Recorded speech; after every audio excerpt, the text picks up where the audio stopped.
오늘의 이야기 안녕하십니까? 우리 삶에 깊은 울림과 지혜를 주는 고전의 세계로 여러분을 안내하는 시간입니다. 오늘은 잠시 시간을 거슬러 올라가 뜨거운 태양이 내리쬐는 고대 로마 제국의 한 지방으로 여행을 떠나보려 합니다. 그곳의 이름은 갈라디아, 오늘날의 터키 중앙에 위치한 광활한 지역입니다. 이곳에는 사도 바울이 복음의 씨앗을 뿌려 세워진 여러 초기 교회 공동체가 있었습니다. 그들은 뜨거운 믿음으로 시작했고 하나님의 은혜 안에서 놀라운 변화를 경험했습니다. 그러나 얼마 지나지 않아 이 순수했던 믿음의 공동체에 어두운 그림자가 드리우기 시작합니다. 오늘 우리가 함께 묵상할 이야기는 바로 이 갈라디아 교회에 보낸 사도 바울의 절박하고도 애끓는 편지 갈라디아서 3장의 말씀입니다. 본격적인 이야기에 앞서 만약 오늘 이 말씀이 여러분의 마음에 하나님의 은혜를 더한다면 조용히 구독과 좋아요를 눌러주십시오. 여러분의 작은 행동 하나하나가 진리의 말씀이 더 널리 퍼져나가게 하는 귀한 씨앗이 될 것입니다. 이 채널을 통해 말씀을 접하는 모든 분들의 삶에 하나님의 평강과 축복이 가득하기를 기도합니다. 자, 이제 성경을 펼쳐 갈라디아서 3장으로 들어가 보겠습니다. 우리는 언제나 그랬듯이 사람의 말이 아닌 하나님의 말씀 그 자체에 귀를 기울일 것입니다. 성경은 단순한 책이 아닙니다. 그것은 살아있는 하나님의 말씀이며 그 안에 담긴 모든 단어는 진실하고 순수합니다. 구약 39권, 신약 27권, 총 66권으로 이루어진 이 성경은 우리에게 주어진 유일하고 직접적인 하나님의 계시입니다. 그 누구도 이 말씀에서 무엇을 빼거나 더해서는 안 됩니다. 만일 그렇게 한다면 성경에 기록된 모든 재앙이 그에게 더해질 것이라 경고하고 있습니다. 이 말씀은 하늘로부터 우리를 위해 온 계시이기에 세상의 그 어떤 지식이나 사상보다 뛰어납니다. 그러므로 우리는 언제나 이 거룩한 계시 앞에 겸손히 나아가 그 안에 담긴 영광스러운 메시지를 깨닫는 책임을 다해야 합니다. 사도 바울이 갈라디아 교회에 이 편지를 쓰게 된 이유는 무엇이었을까요? 바로 거짓 교사들 때문이었습니다. 그들은 교회 곳곳을 다니며 예수 그리스도의 복음을 교묘하게 왜곡하는 다른 복음을 전파했습니다.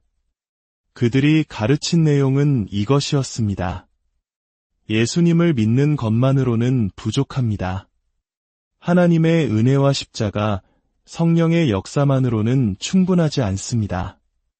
당신들이 진정으로 구원받고 하나님의 나라에 들어가려면 모세의 율법에 따라 할례를 받아야 하고 여러 율법 조항들을 철저히 지켜야만 합니다.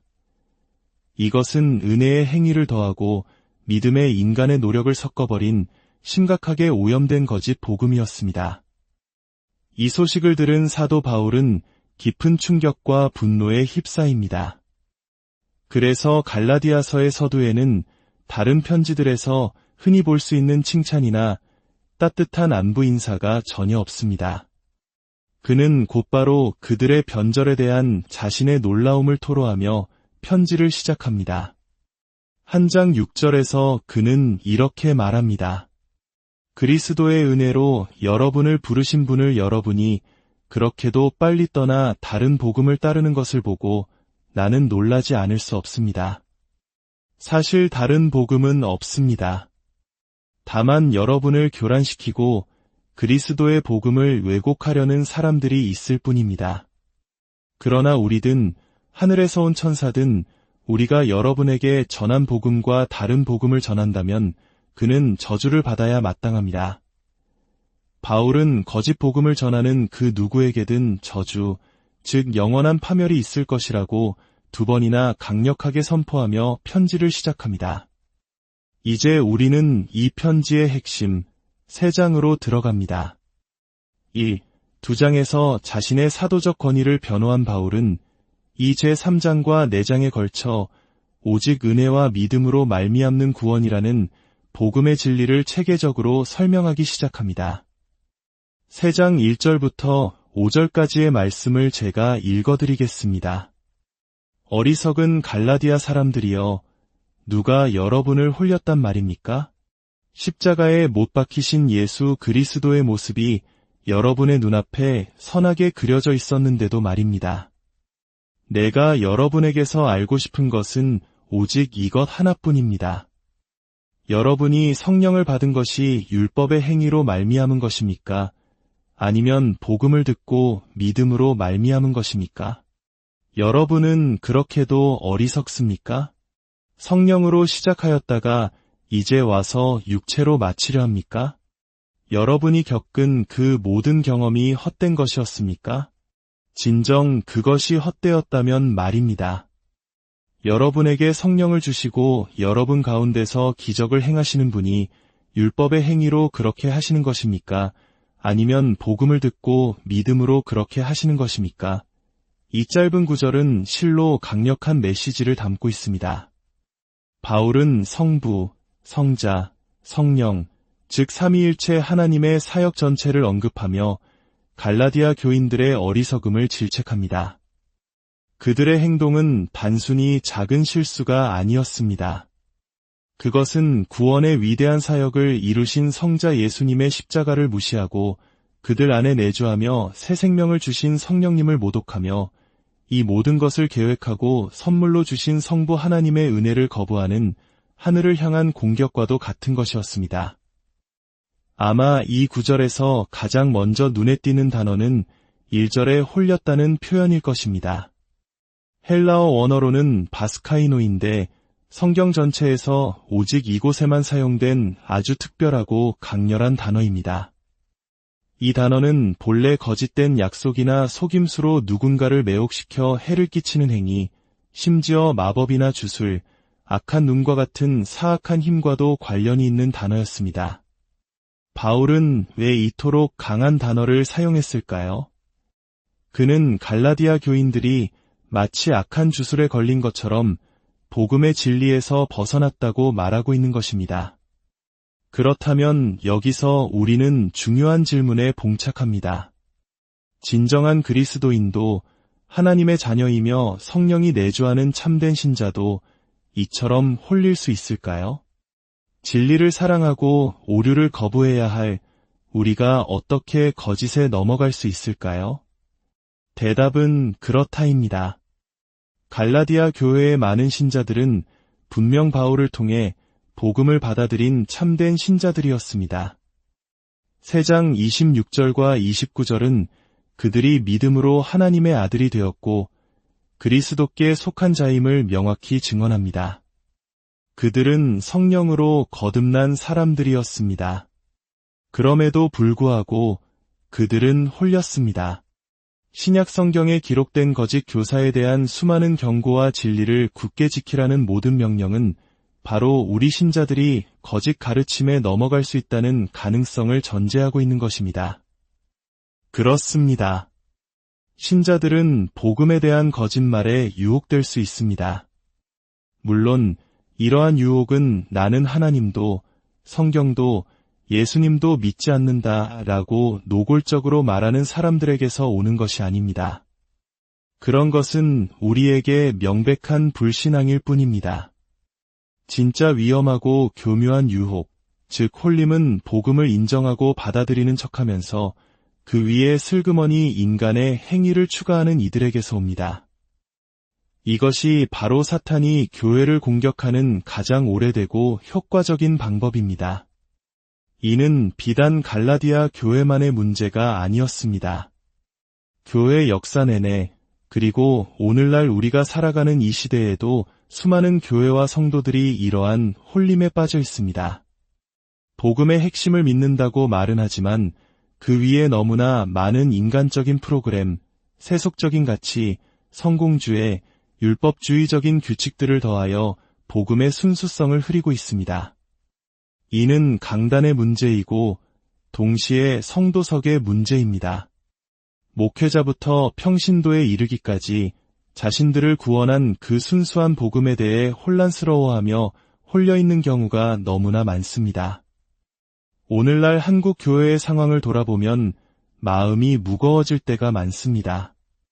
복음의 본질보다는 교회의 크기나 외형적인 성장에 더 집중하고 십자가의 능력보다는 인간적인 지혜와 방법을 더 의지하려는 모습들을 쉽게 찾아볼 수 있습니다.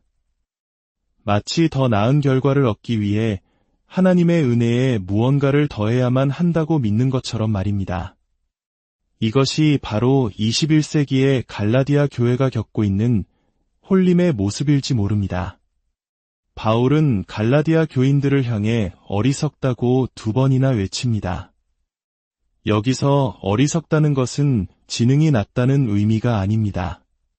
그것은 영적인 분별력이 마비되고 하나님이 주신 거룩한 이성을 사용하지 않는 상태를 의미합니다.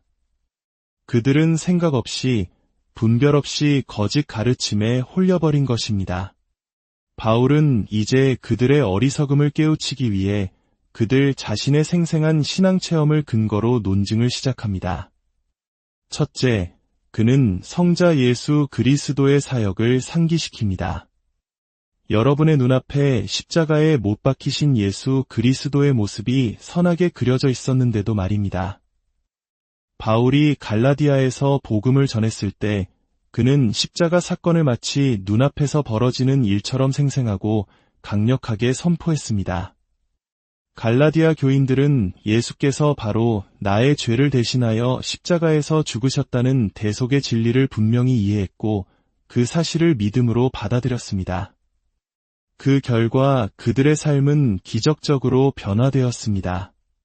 그런데 이제 와서 율법의 행위를 다시 붙들려 하는 것은 무엇을 의미합니까? 그것은 그리스도의 십자가가 불완전했거나 부족했다고 말하는 것과 같습니다. 구원의 일부는 십자가가 이루었지만 나머지는 나의 행위로 채워야 한다고 주장하는 것입니다. 이는 그리스도의 완전하고도 완벽한 희생을 모독하는 신성모독적인 행위입니다. 십자가는 그 무엇도 더할 필요가 없는 완전한 하나님의 구원 능력입니다. 둘째, 바울은 성령 하나님의 사역을 통해 질문합니다. 여러분이 성령을 받은 것이 율법의 행위로 말미암은 것입니까? 아니면 복음을 듣고 믿음으로 말미암은 것입니까? 답은 명백합니다. 그들은 율법의 조항들을 지켰기 때문이 아니라 오직 복음을 듣고 믿었을 때 하나님의 선물로 성령을 받았습니다. 모든 신자는 믿는 순간 성령을 선물로 받습니다. 성령께서는 우리 안에 오셔서 우리를 새롭게 하시고 하나님의 자녀로 살아가게 하는 능력이 되어주십니다. 바울은 다시 묻습니다. 성령으로 시작하였다가 이제 와서 육체로 마치려 합니까?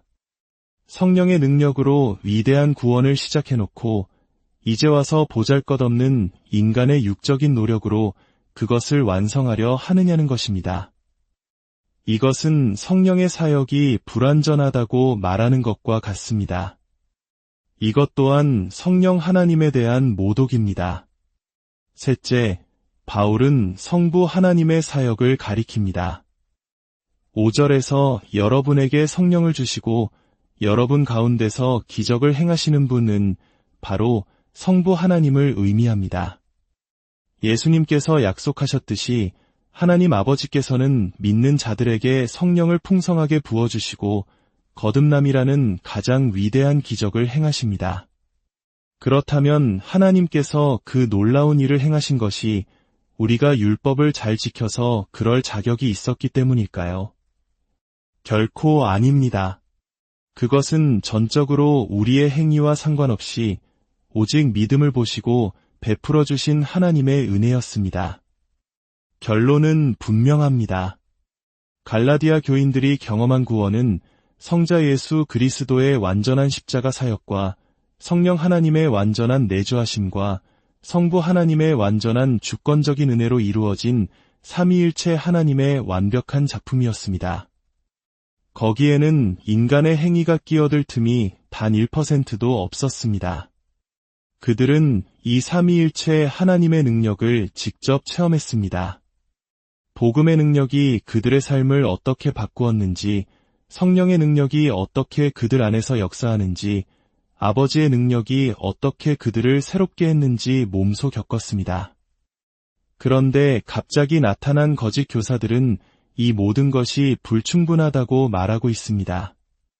이것이야말로 삼위일체 하나님에 대한 정면 도전이며 끔찍한 모독인 것입니다. 사랑하는 성도 여러분, 이 갈라디아서의 외침은 2000년 전 갈라디아 땅에서만 울려 퍼진 것이 아닙니다. 오늘날 수많은 거짓 가르침과 세속적인 가치관 속에서 살아가는 우리를 향한 절박한 경고이기도 합니다. 누가 너희를 홀렸느냐? 우리는 완전하신 그리스도 안에서 이미 모든 것을 받았습니다. 구원에 필요한 그 어떤 것도 부족하지 않습니다. 누구든지 여기에 무언가를 더하려고 한다면 그것이 아무리 경건하고 그럴듯하게 보여도 그것은 우리를 홀리는 거짓일 뿐입니다. 부디 영적인 분별력을 가지고 우리 마음을 진리에 단단히 고정시킬 수 있기를 바랍니다. 하나님께서 우리 각자에게 진리를 굳게 붙들 수 있는 힘과 지혜를 주시기를 기도합니다. 거룩하신 하나님 아버지, 오늘 말씀을 통해 우리를 향한 아버지의 마음을 다시 한번 깨닫게 하시니 감사합니다. 혹여 우리도 모르는 사이에 복음의 순수함을 잃어버리고 세상의 가치나 인간의 노력을 덧붙이며 어리석게 행하지는 않았는지 돌아봅니다. 우리를 위해 완전한 구원을 이루신 성자 예수님의 십자가 공로만을 의지하게 하옵소서. 우리 안에 내주하시며 날마다 우리를 새롭게 하시는 성령 하나님의 능력을 신뢰하게 하옵소서. 그리고 이 모든 것을 은혜로 베풀어 주신 성부 하나님의 사랑에 깊이 뿌리내리는 삶을 살게 하옵소서. 어지러운 세상 속에서 거짓된 가르침에 흔들리지 않도록 우리를 지켜주시고 오직 진리의 말씀 위에 굳건히 서게 하여 주시옵소서. 이 모든 말씀 우리를 구원하신 예수 그리스도의 이름으로 기도드립니다.